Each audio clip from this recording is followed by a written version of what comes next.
Welcome to our regular iSpring webinar series, where we discuss e-learning trends, share tips and tricks, and highlight client success stories. My name is Helen. I'm community manager at iSpring and your moderator for today's session. And thank you for joining us for the webinar on how to create learning videos that people enjoy. First of all, let's get to know each other. Where are you from and what do you do? Share your answers in the chat. Write what state, country, or city you are joining us from and what your current professional role is. Okay, I see the first answers. Norway, South Africa, Cairo, London, Turkey, Denmark. Perfect, great. Thank you for your answers. And meanwhile, here's a quick word about the company that organized this webinar. For over 24 years, iSpring has been at the forefront of e-learning software design, helping individuals, teams, academic institutions, and businesses succeed through enhanced online training and professional development. Spring offers a comprehensive learning ecosystem. Our AI-powered authoring tool, iSpring Suite, allows you to create immersive, feature-rich courses from scratch. iSpring Learn, a reliable cloud LMS, is your go-to place for learning distribution, management, and tracking. And also iSpring Academy, which provides ready-made courses that you can deliver to learners right away. So iSpring Suite, it's an authoring tool that empowers you to create captivating courses with assessments, video lectures, interactive elements. You can easily transform presentations into courses and upload them to your LMS. Build amazing quizzes with different types of questions, branching scenarios, and flexible scoring. Also, you can create courses for learners with special needs and streamline course creation with iSpring AI Assistant. As some of you know, we have a LinkedIn group, iSpring Learning Exchange, where you can find like-minded course developers, learn from experts and peers, and also hone your skills in a supportive e-learning community. I will share a link to this group in the chat so you can join. And now, finally, let me introduce you to our amazing speaker for the day, Lyndon Walker. Hi, Lyndon. How are you doing today? Excellent. Looking forward to talking about videos with everyone. Perfect. So, without further ado, the stage is yours, please. You can start your session. Awesome. Thanks so much, everyone, for attending. I do really love this time slot. So it's 8 p.m. here in Melbourne, Australia. And we managed to get people from all over the world, I guess except America. But we do run an earlier one where we catch some of those people. So we'll bring up some slides. And so today we're going to be talking about learning videos. Some of the principles are going to carry over to any video making that you're doing. But I've seen from what you've been putting into the chat there that there's definitely a good number of you are educators or involved in learning and education design. So hopefully there's going to be at least one or two things that everyone learns, hopefully more than that. It's very much pitched at mainly a beginner to intermediate. So I've tried to not assume that you know anything about video, but I'm kind of taking you from that point through to an intermediate. There'll be a few things that even I think if you're a little bit advanced, you'll hopefully pick up on. As Helen said, please feel free to use the chat. I have it sitting in front of me. It's scrolling past. If I can answer a question as I go on a slide, I will. But we'll make sure we have some time at the end. And so I will get those flagged by the moderator. We'll come back to them at the end. Today we have a pretty ambitious agenda. Saw one or two names I recognize. My agendas are normally pretty ambitious. There's a fair bit that we'll try and get through. So I'm going to be talking about the types of videos you might like to make and a little bit about planning. We'll then talk about tools. So things like mics, cameras, software, some technical recording tips, some more instructional design tips, a bit about accessibility and inclusion, because these are really important for any time we're making any kind of educational resource, and then a little bit about how we might share our videos, and then closing the loop on them being an educational resource. So first up, a lot of you already put into the chat box where you're from, so you probably don't need to repeat that.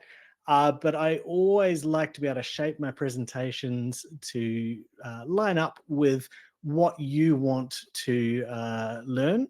So in the chat box, if you can let me know what you'd like to get from today's session. What are the thing or things that you'd really like to learn? Anyone that has having any issues with audio or visual, generally a reload of the web page helps with that. So I'll just give you a second to type something in there, but let me know what thing or what things would you like to learn today, and that helps with me knowing how much time to spend on the different sections. Okay, Joanna, creating effective info videos. Absolutely. So really anything that we're talking about is going to be, I think, well, what was our title? Was something about videos that people enjoy.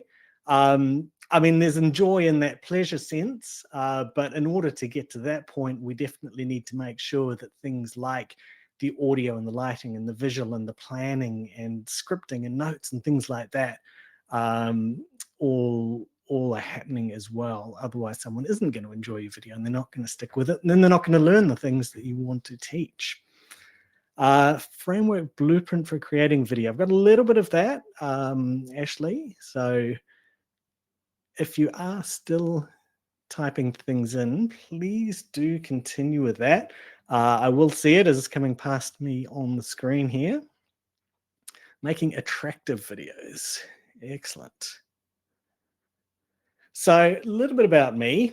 I have been in higher education for more than 20 years. I spent a long time working in universities, teaching and researching across quite a few different subject areas. Statistics was the big one, and things like finance, education, sociology, ethics, generally from a numeric and statistical point of view. So I've spent a long time in education, and a lot of that actually working with learners. Outside of my education, I have my own YouTube channel. I've had over 1 million views on that YouTube channel. I talk about stats, data, research, a lot of AI stuff at the moment. Dating back before that, I was fairly early into making different types of educational videos.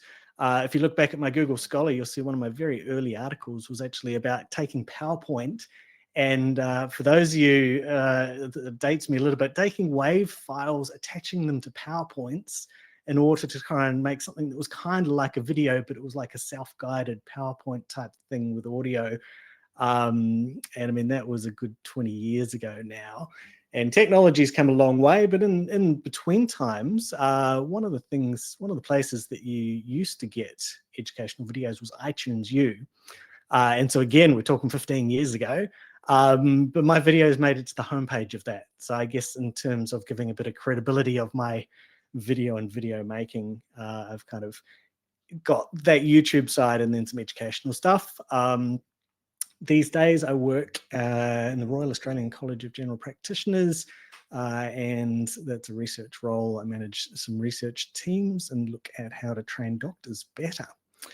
Okay, a few more comments have come through.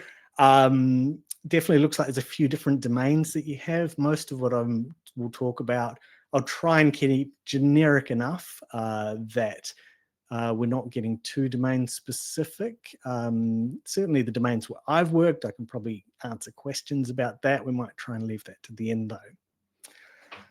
So when we're making videos, lots of different types of videos we can make. And my last line there probably should have been my first line, which is to start simple. And I'm probably going to say that a few different times in a few different ways. Making videos is a skill. There's the technical aspect, there's a creative aspect, and it's a craft. It takes time to master that craft.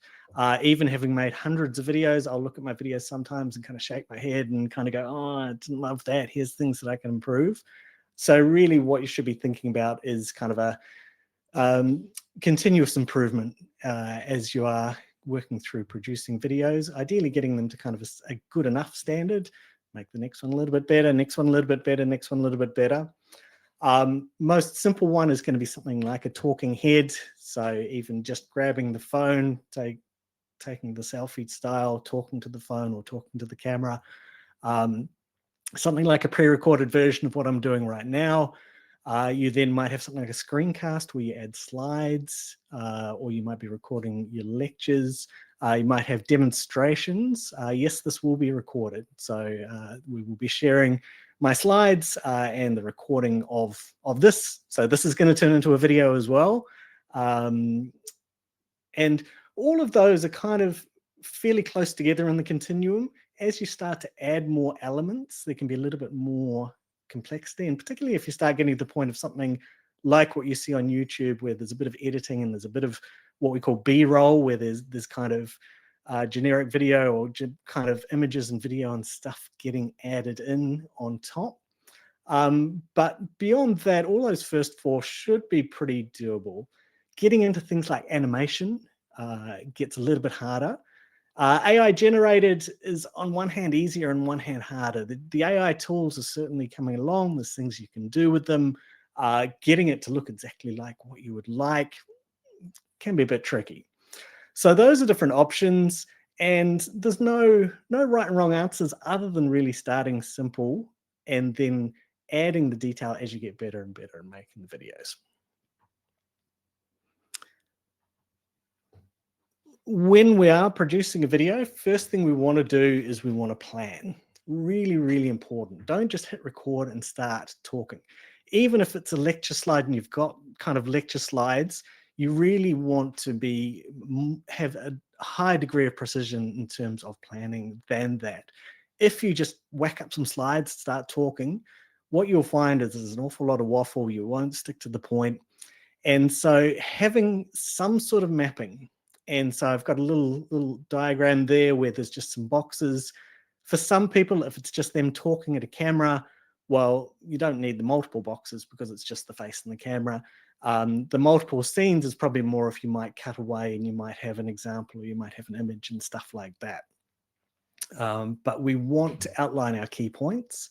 For those of you who are in education, starting point for that's often going to be your learning outcomes.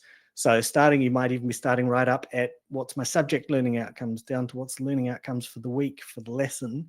And that's going to help guide you with your video contributing to one or more of those learning outcomes. You should absolutely have either notes or a script. If you're just getting started, I would recommend a script. For some people, if they only have notes, they can't really stay on topic, and you end up losing a lot of clarity when you do that. So if you are a very accomplished public speaker, if you're used to speaking off notes, cool. There is a downside to having a script, and for some people that is, it does kind of feel like they're reading because they are getting line by line. But I would recommend for most people start with the script, then probably move to the notes. You might kind of want to do a little bit of experiment, a little bit of trial and error, and see how you go. Have some storyboarding, have some visual planning, figure out, okay, what's going to be if there is more than just me talking, if there is going to be images or slides or things like that, what does that look like? Generally, we want to think about video length. If we can keep them under 10 minutes, and so we don't want to go down to TikTok mentality. You don't have to squeeze it into 60 seconds, but we really want to think about attention spans of our learners. If it's a very, very highly complex thing, maybe it'll be a bit longer, but even then, think about how could that break down and maybe be a part A and part B. Maybe there'll be multiple parts, and in between, maybe there's something active that learners are doing. So maybe they're doing a quiz or an activity or something, breaking it up. So Logan's question about the default template or editing per session. Um, Up to you. Some of this, I mean, is figuring out how you like your planning to go. For some people, it might just be a list of bullet points. Maybe there's a little bit of color coding or like notes to say transition from this slide to this slide if you've got some accompanying PowerPoints. If we add in, you might even go and hunt down something like this, or just do something in Excel or handwrite it. There's no one right way of doing it. There's lots of ways you can do it, and figuring the way that makes your workflow make sense and go nice and smooth is what's going to be the winner. Again, starting simple.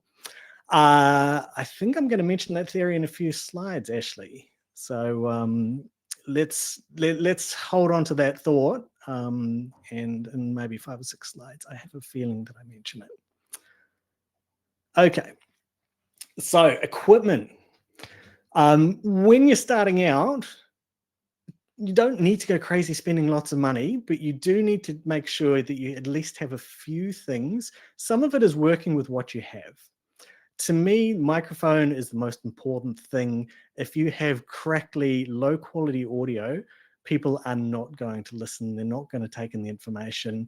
So generally laptop mics are generally pretty bad. Phones, some of the phones are getting a bit better, but it's kind of mixed. Next step's a lavalier mic, and those are the ones where you've just got a little clip and it'll just clip on. And they're the little ones. They will plug into some phones, some cameras. They're kind of an okay option. Finding one that actually works with your equipment can be a bit weird. USB mic is kind of the nice spot for a lot of people. So USB mic, and with all of these, aiming for a name brand. So you can see here, I've got a Shure, but Audio Technica, Rode, DJI. There's probably about 5 or 6 name brands where you can go, okay, I'm going to spend $200, $300. Probably don't need to go any more than that. Certainly kind of in that 200 Australian, and I guess we're all around the world, so I don't, maybe adding dollar figures isn't going to be too helpful. You can get a pretty good USB mic. So that's going to be something where you may want to invest a little bit of money just to make sure things are sounding good. It could be something that you can borrow. Your academic or your educational institution may already have some equipment that you can borrow. Some universities even have their own recording studios where you can access things. From there, going beyond a USB mic, then you start to get into fancier stuff. So you will have seen YouTubers that sometimes have the wireless mic. They'll come in little kits like this, and what you'll see is these little clip-ons. They'll clip on somewhere on them. It records into itself, and then it's got a receiver that plugs into the phone or the camera that they're using. That's probably more spending that you would need. But again, if you already had something like that, excellent. You're probably already at least that intermediate level. If we're talking about kind of those high quality YouTube, you'll see them either using that or what we call an XLR mic. XLR refers to the type of cable that plugs in. And then they'll have an audio input, quite often a little red box like what we've got there in the image in the bottom right, that will then plug into the computer. My mic here is an MV7. It actually has a USB and an XLR. For something like what we're doing today, I'm just using the USB. I want to minimize the complexity of my setup. If I was grabbing a guitar and I was recording something, then there's another plug here. It's an XLR that would go into the red box, very similar to what's in the picture, and I would connect that way instead. The last one, and it's probably getting into that more high end, is what we call a shotgun mic, and it's a mic that will take audio at a distance. It'll normally plug into the camera, probably getting more advanced than what we would worry about for this group. Okay, so mic, really important. Camera, yeah, it's important. And if you have something that is fancier, then you will generally get something that's a little bit better image-wise. But again, starting with what you've got. And the nice thing here is that for a lot of people, you are going to have a smartphone, and any recent smartphone is actually going to take pretty good video, provided you've got your lighting and your setup okay. This is going to be pretty good. Laptop camera is normally pretty bad. Webcams, a little bit hit and miss. So you're seeing me off a webcam today, and the quality is being impacted by the lighting. It's being impacted by your bandwidth and my bandwidth. So there's a few things that will impact it. If I was recording video with it, it would probably look a little bit better than what you see. It's convenient because it's plugged into the computer. Smartphone will probably do a little bit better job. And then the next step will be getting a camera, and probably a camera and lens set up. That's where you're starting to spend quite a lot of money.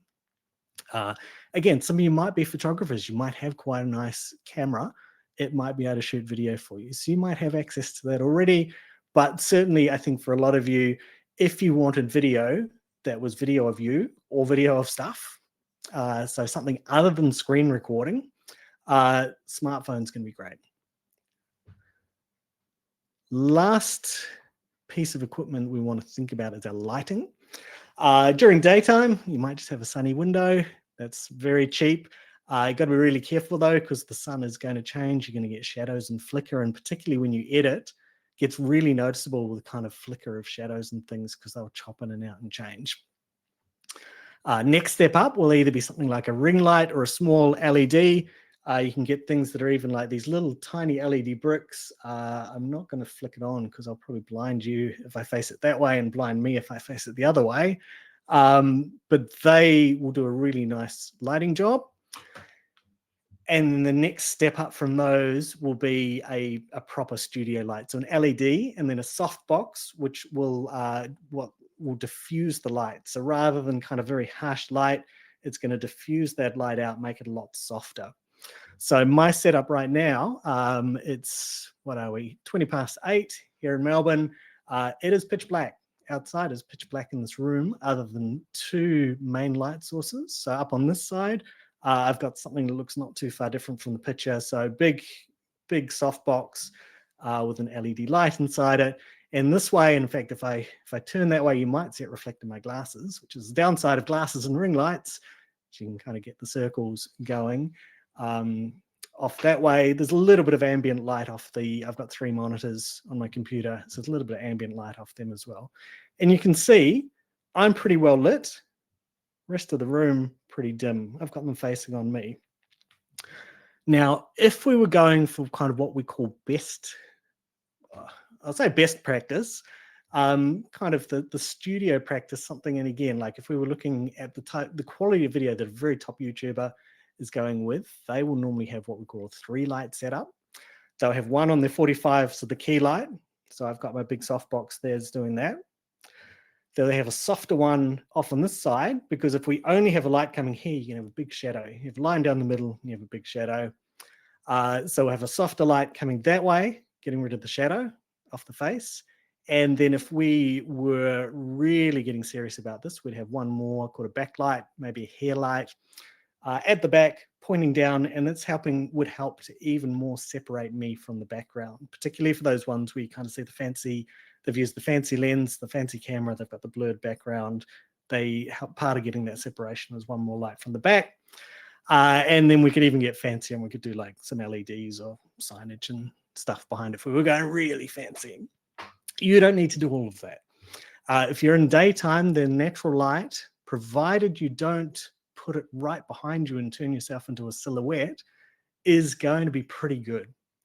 So starting point is natural light, and then you'll just add kind of one lighting source at a time. And again, just little ring lights, little LEDs, these are pretty cheap, can start to improve that quality. And again, we need our video to sound good. We want it to look at least okay. And part of the okay is the device. The smartphone's going to be pretty good. And part of it is lighting. And we'll just, again, trial and error, figure out where I sit to record my videos. Where do I need to put a little bit of light so that I can be seen? And again, this is assuming that part of your video is going to be you talking to the camera.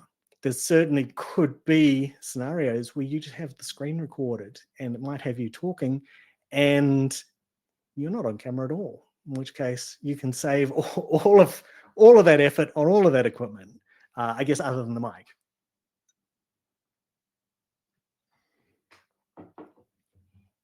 Okay, so that was some physical equipment.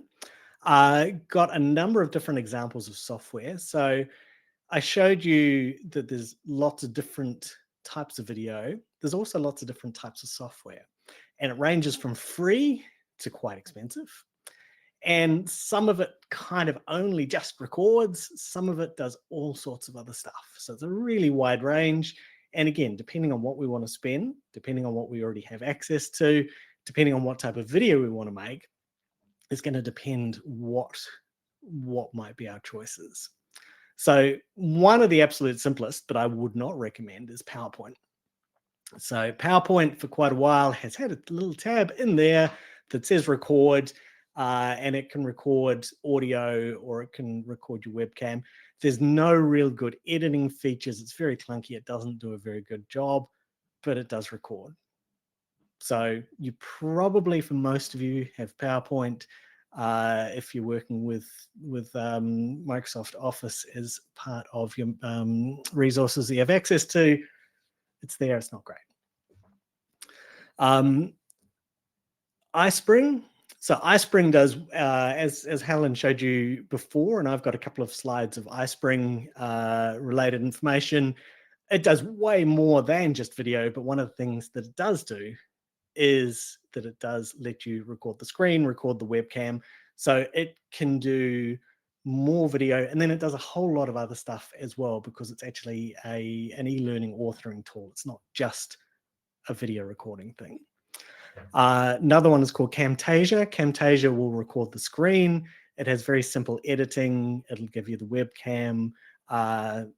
Costs quite a few $100s per year now. It used to just be that you got a license, and now it's like it's a few $100s per year. So it's not cheap. It's okay. Has some bugs, has some quirks that are a bit annoying. It's all right. There's a software called OBS if any of you have done streaming. So live streaming, used by gamers quite a lot. OBS is mainly for streaming, but it can do recording. It's free, but it's not it can record, but it's not really a recording tool. So again, it's an option. Depending on which of these you may have access to, or you may have used in other contexts. If you happen to be a gamer and you've been streaming on Twitch and you go, oh, I didn't know, actually OBS, I can just hit record instead and I can record my educational stuff, and you're familiar with that, then cool. You'll probably be able to get something pretty decent out of that. If someone's coming in, they haven't used that, then maybe they look at something like iSpring or something like Camtasia. The snipping tool in Windows, if we needed something very short, actually records video now, not just screen snips. QuickTime, if you have a Mac as well. So there's two built-in options for recording the screen. Okay, and we would have seen a little pop-up link there with a try iSpring for free.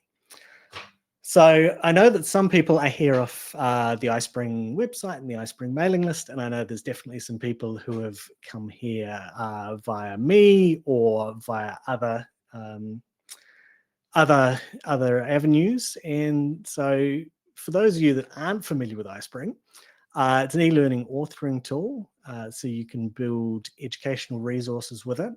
And what's pretty cool about it is that it is just an add-on that gets added into PowerPoint. So PowerPoint is really familiar for people. Anyone that's ever tried to use Storyline or Articulate or things like that, if you've found that those are not intuitive, and particularly if you've had a new staff member come in and try and use them, this is so much simpler because you're working in PowerPoint. Everything's really familiar, but you now have this extra ribbon that has all of these really handy authoring tools, and you have the ability to be able to save things like SCORM packages. So I think I saw a couple of people who are doing training in HR type stuff at the start there. You can have your slides have characters and backgrounds and objects. You can add quizzes. You can make it as kind of an interactive player. Lots of stuff that it can do. But in amongst all that stuff is a whole lot of video recording.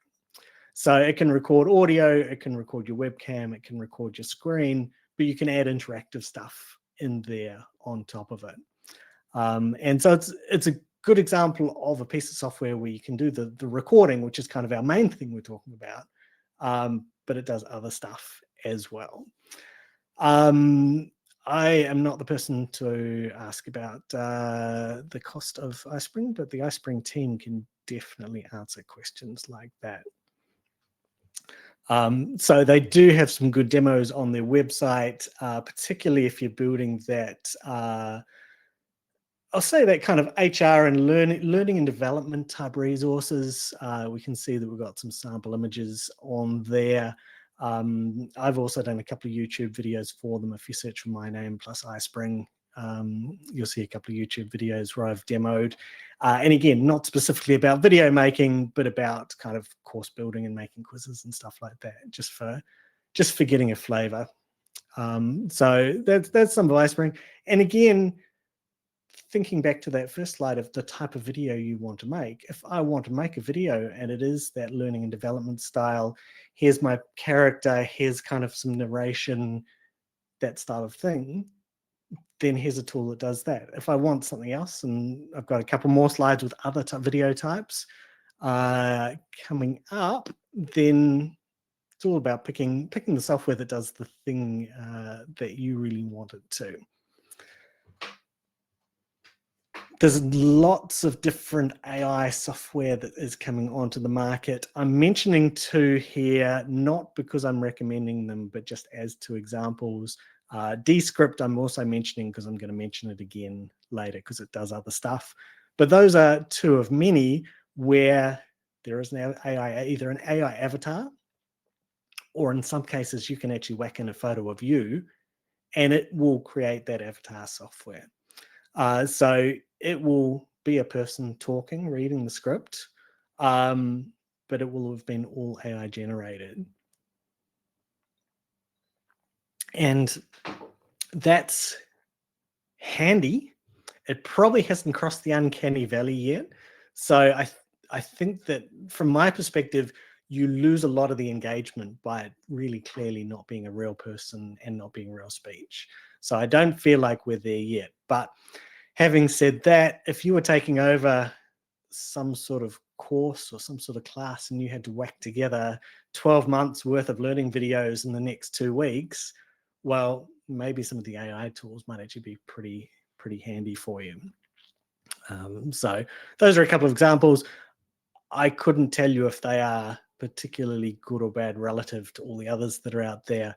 They did seem to come up a fair bit in kind of lists of those types of software. And Descript I will mention again in a second.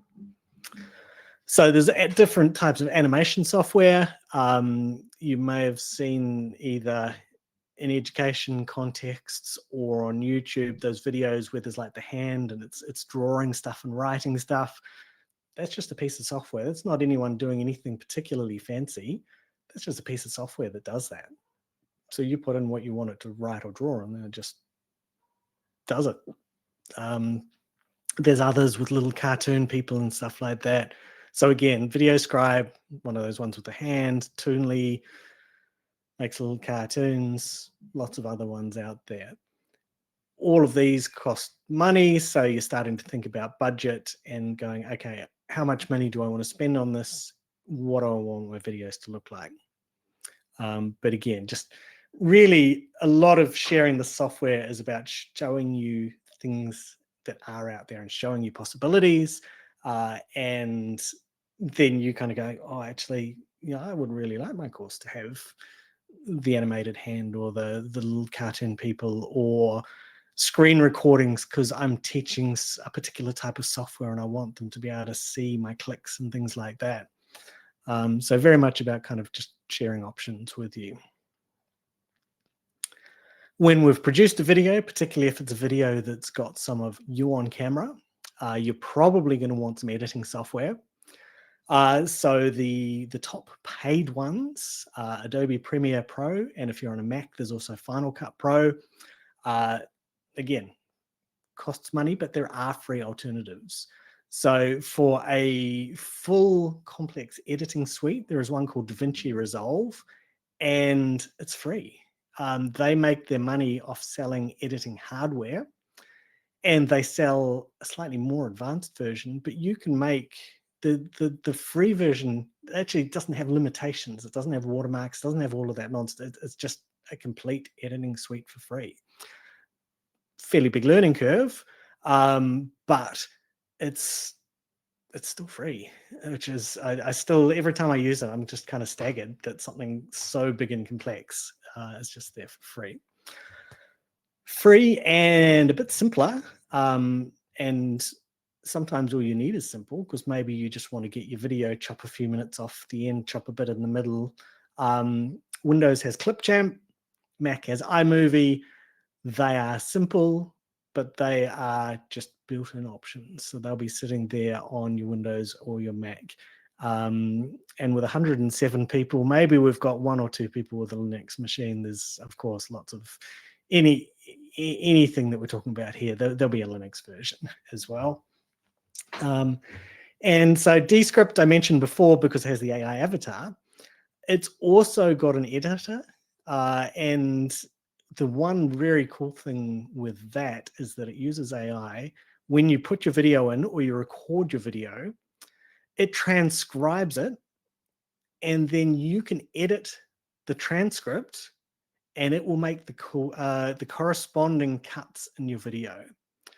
And this, I've been using it. It's not cheap, but it has saved me a huge amount of time. So it will do screen recording, or you can just dump video into it, transcribes it, and if you want to go through, it will automatically remove ums and ahs. It will automatically reduce dead air. So if sometimes you'll be talking and you might kind of pause and think for a little bit too long, it can automatically fix that. And then you just have a transcript and you go, oh, I didn't like that bit, delete, cut, move these words over here, and it makes the edits in the video. So I thought I would mention that again, because certainly for those of you that are maybe a little bit more advanced and have a little bit of budget, it's definitely something that is a big time saver. Final tip on software is the AI Studio, which is part of Google's AI suite. It lets you share your screen into the Google AI, and you can have it talk to you, and you can talk to it. So if you're just learning to use something like DaVinci Resolve, but in fact anything on your computer, provided you're happy for Google to see your screen, you can just use it as a personal tutor, and it will just help teach you. So I'll just be editing and I'll be like, how do I make a transition that fades from this to this? And it'll just, the voice will come out of the AI and say, well, click on here and do this and do this. Really, really handy way for just getting live support and all sorts of things that you're doing. And there's an example of Descript. So you can see the transcript on the left. I edit that transcript. It edits the video in a corresponding fashion. So that was quite cool. Okay. So I've looked at some tools, we've looked at some software. Now we're going to dive into a variety of different tips. I mindful of trying to leave a bit of Q&A time at the end, but I did say at the start this was ambitious. So technical recording tips. First thing, we've got a nice microphone. We need to position it the right distance. We can see a couple of examples there. You can see me, 2 fists, or the hang 10. That's about the distance you want for your microphone. If you've got a very booming voice, maybe a little bit further away. If you have a very quiet voice, a little bit closer. Normally, unless you have a pop filter like what's in that image there, you might set it just a little bit off so it's not catching all of the breathing and all of like the really boomy bits. So you can see with mine here, it's on an angle just below mouth and then that distance away. And that's the sweet spot of not too loud, not too quiet. Once we've got it in position, we need to check our audio levels. So whatever you're recording with will normally have an audio monitor, be a little bar, and it'll go green to yellow to red.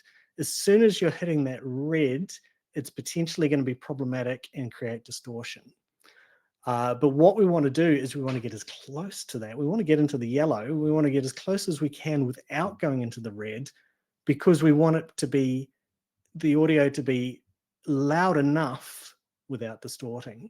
If we put our audio level too low, so this is basically how sensitive your microphone setting is, then everything will be too quiet. We want to try and minimize background noise. I find every time I want to do a YouTube video, one neighbor or other has the leaf blower out, so it can be pretty annoying. But try and minimize background noise as much as you can. Always do a sound test. So actually record some audio, have a listen, maybe have a listen on a couple of different devices, headphones, speakers, see what it sounds like. Make sure my background, I'm kind of self-conscious now. Mine's probably a wee bit more cluttered than is ideal. At the very least, think about what is in your background. Years ago, I was doing some learning design work, and we had academics that were producing their own videos, and we had one guy, inspiration struck him one morning. Unfortunately, he decided that the best place in his house was to sit on his unmade bed in some sort of pajamas or underpants with like some very exotic art on the wall. We had to reject all of his videos that he sent us because that was not something we could put in front of learners. So thinking about kind of your appearance, thinking about the background, we don't want it too distracting. Mine's probably getting a wee bit too cluttered with instruments and things at the moment. Lighting, talked about lighting already, and then just making sure we do a test run. Record a segment, see what it looks like, listen to what it sounds like, because we don't want to record everything and then go, oh, really like what I said, but it just didn't translate into the video because I didn't have my setup right. In terms of what's in the actual content, keeping it simple, keeping it concise, having that script is going to help keep you on message. Breaking down complex topics so we don't have a giant 2-hour-long video, even for a topic that you really love. There's a point where it's just too long and too much. With your planning, making sure you've got a nice logical structure. If there's key ideas, you may be repeating and reinforcing those. If it's just you talking to the screen, or sorry, talking to the camera, think about if there is visuals or images. Really think about the learner. So coming back to Ashley, is it Gagne's theory? Turns out it was not Gagne's theory. So I'll be curious, Ashley, to know if Gagne's theory is similar to what I do have here. So in learning, I think it originated from like the beginning of multimedia learning resources. So it's kind of not new, but not super old. Was these principles of instructional design.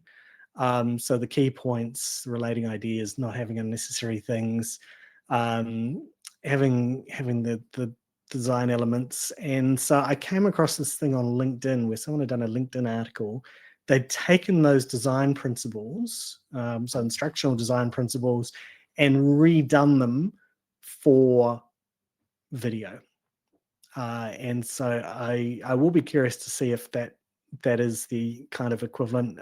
If it's not, see how we go after some time at the end, and you can kind of elaborate on the theory. But so we've got that LinkedIn link there, which is well worth having a look at. So particularly if you are more in the instructional and learning design space, then I think it's got some good stuff there as well.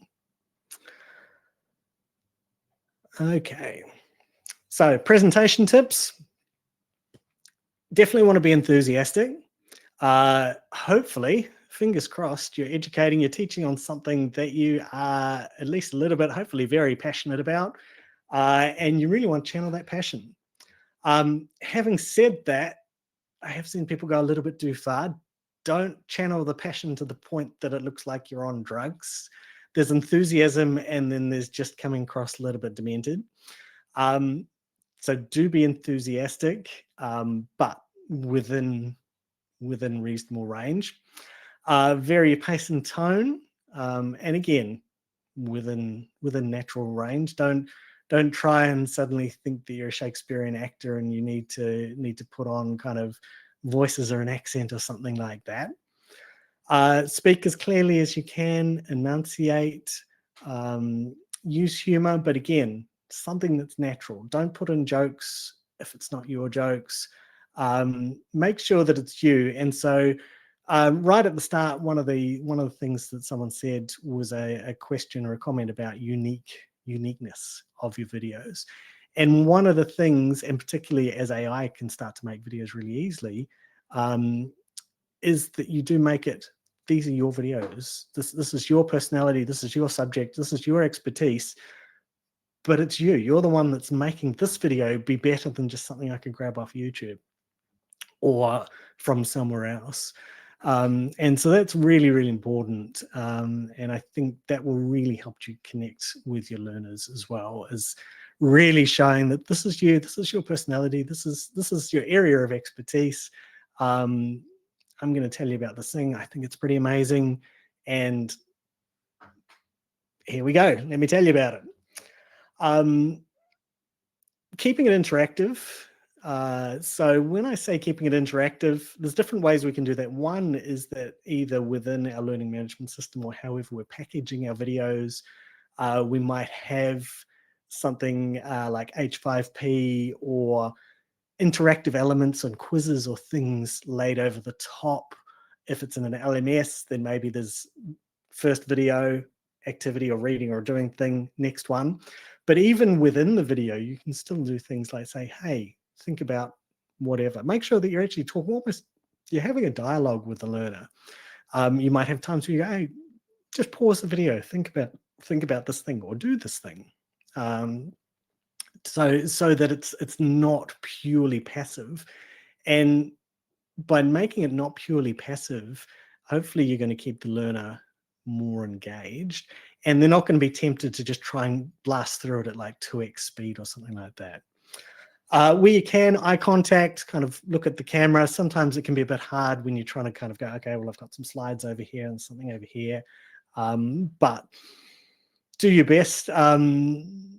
Descript, which I mentioned before, one of their other AI tools is as an eye contact tool. So if your eyes are kind of darting around or they're reading transcript and stuff like that, it will AI and it will take your eyes and it'll point in the back at the camera. And I've watched my own back. Every once in a while, I'll kind of go, oh, that looked a bit funny. But most of the time, I couldn't actually pick out when it was doing it. Last one that I skipped over there, visual effects. Again, just making sure that we have visual things there in addition to what you're talking about. Okay, accessibility and inclusion, really, really important in education. Make sure that you have captions and transcripts. Those are two different things, really important to have both. Different types of learners may need one or the other, so captions and transcripts. Visual contrast and readability is really good. The image there I've got is from the what's called the color contrast analyzer. That will tell you whether your two colors are meeting a variety of different inclusion standards for being able to distinguish text or compare colors next to each other. So contrast, readability, really important. Visual content, describing it verbally where you can, I think is really helpful. If you've ever had vision impaired learners, you'll very quickly realize how often you say, as you can see, and then have to train yourself out of that kind of thing. Don't have flashing or strobing visuals. Be very careful with transitions, things like that. Avoid loud background music. It seemed to be a bit of a thing, and I think it started with like YouTubers, where there'd be music going in the background and the person talking over the top. That can be really, really hard for some people to be able to split and hear the speaking without the music. Ideally, don't put in music at all. If you do, you want at least a 20 decibel gap down from the speaking to the background music. But ideally, just don't even put it in, because for something where it's educational, we want to communicate information, it's distracting. Always use inclusive examples and language, same as you would for any educational content. Control over playback is really valuable. I've found that people where English was not their first language found that slowing me down was really helpful. So particularly the slowing down, ideally you don't want learners to be able to make it go too fast, because sometimes they will lose some of the value by over speeding it. But definitely being able to slow it down is valuable. Being aware of assistive technologies. If you have students that use screen readers or other assistive technologies, making sure your videos can be compatible with that as well. Okay, two last things for us to look at. First one, sharing your videos. So we've made our amazing videos. Where are we going to put them? For a lot of educators, natural place will be your learning management system, so your Blackboard or Canvas or Moodle or Brightspace or whatever. It's going to make sense most of the time. Sometimes you might put it onto YouTube or Vimeo. Sometimes you might put it into YouTube or Vimeo and then embed those. And so in order to embed, you just go to YouTube, you hit the share button, you get a link, and you can embed it into your LMS. Some people, it might be cloud storage with links. You might embed it into websites or course pages. Depends a little bit on where you're teaching, what software you have access to as to quite how you manage this. If it's something very small, there might be the odd time where email or messenger apps for something that's very, very short, but that's going to be very unusual. Normally, it'll either be into something like YouTube or directly into something like your learning management system or whatever kind of website you are working with. Okay, and so just some last thoughts. I realize this has been pretty rapid fire. My goal was to really cover as much breadth as I could, really cover that technical stuff and a bit of learning design stuff and a bit of planning stuff. And I think we made it all the way there, and we haven't even hit the hour yet. Last thing, closing that teaching loop. You've made an educational resource. That should not be the end of it. So we're going to share that with our learners. As with anything we're sharing with them, getting feedback, identifying strengths, identifying areas for improvement. Videos, like any other digital resource, is nice because there is normally good analytics that we can see. If we're sharing something on YouTube, YouTube has all sorts of analytics. I can jump in, I can look at every one of my videos, and I can see where people are dropping off, where they're engaging. Excellent question, Caleb. I'll come to that one in a second. So using our analytics, seeing what's going on with our videos. If people are only ever watching the first 3 minutes going, okay, why? Did something happen at the 3-minute point? Or was it so boring those first 3 minutes, they didn't think they were getting any value for the rest of it? What's going on? So really understanding how your videos are getting used, and then adjusting as necessary. Noting as you're teaching, certainly something for me, particularly when I was doing distance education. I saw someone, at least one or two of you are doing online or distance education. I would listen really carefully for what are the common questions that I get from learners. Let's make sure next iteration, all of those are covered well in my videos and my content as well. Making sure we update our video, particularly as content changes, and thinking really hard about how a video integrates with the whole learning experience. So how does that fit in relative to my assessment, relative to readings, relative to all the other stuff that's there? For some of you, for me, I was very big when I was in the classroom doing flipped classroom teaching. If you go back through the old iSpring webinars, I've got 2 different webinars on flipped classroom teaching. That was where I used lots of videos, and they were the videos that ended up on the homepage of iTunes U. So that made a lot of sense for a very particular type of video because it integrated into my flipped classroom teaching. When I was teaching distance learners, different type of video, different type of context. These days where it's YouTube videos, again, different audience, different context, different style of video. So thinking about what I'm communicating, how it fits in with everything. Okay, so that is everything. Thank you very much, everyone. The question that Caleb had there about video quality settings is definitely a really good one. And it is something that I think is going to change over time. So my recommendation, and I think it's probably still my recommendation, is 1080p, which is 1920 by 1080, is still kind of the sweet spot of the size of the file relative to the quality of the video. So a lot of kind of cheaper, kind of school level computer monitors, that's what it's going to be. So that would be in terms of video quality. So 1080p is what we sometimes see it called, which is 1920 by 1080, which is kind of your standard rectangular. That is one of the standards that YouTube will use, most of the other video platforms as well. If you have the resources to do it in 4K, I've only just this year really started recording 4K with my videos for YouTube. Then cool, 4K is good. 4K is going to give you more lastability. You would rather someone looking at a 4K video on a 1080p monitor than vice versa. So if you can 4K it, amazing.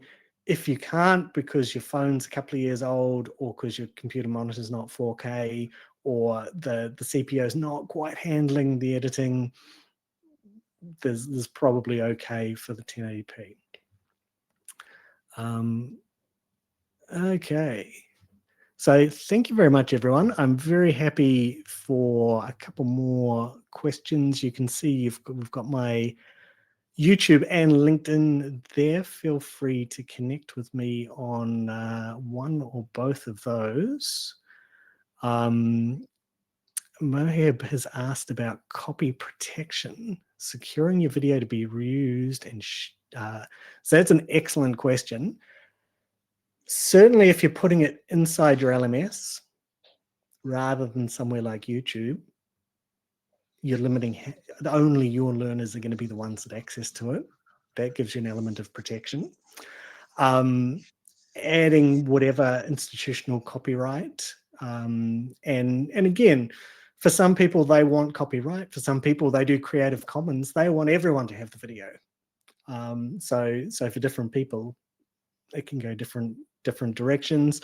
But I think really thinking about where you distribute that video, Mohib, and then ensuring with your learners, and it may be that the institution has already had them sign something, but making sure that they know what's appropriate to do and not do with your video and any of your content as well. Really, really important.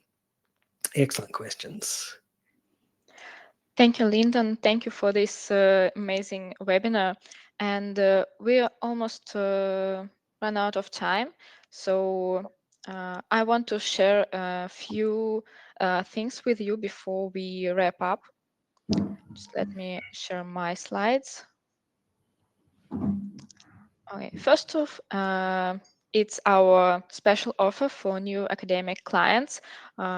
We soon launch the back to school offer with a 30% discount of iSpring Suite and iSpring Suite Max. It didn't launch yet, but we'll launch it soon, and it will be available till the end of September. And now you can reserve your discount by contacting our sales, and you will be the first to get this discount when we start this offer. So you can reserve it by using the link in the bottom left corner. Just click it and contact our sales. All right, I think that's all for today. Thank you everyone for joining our webinar, and thanks once again, Lyndon, for preparing all this useful content for us. Great. Thanks everyone for coming. Actually, one last thing coming at some stage very shortly. There's I've put together a guide, a PDF guide, which covers a lot of what we looked at today, but in PDF guide format, which iSpring is going to be publishing, and it's with designers now, so I can't give you the exact date, but hopefully sometime in the next few weeks or so that will also be available. And I suspect that will probably go out to the mailing list. So we should be able to make sure that you can get a copy of that as well. Cool. Yeah, Thanks. I Thanks, think you everyone. will be able to find this guide on our website. And also, if you join our LinkedIn group, you will also see the announcement of this guide in it. I just shared the link in the chat once again. So join our LinkedIn group to not miss any announcements of new guides, webinars, events, and everything. All right. Thank you once again, everyone, and see you at our future webinars and events. Goodbye. Thanks, everyone.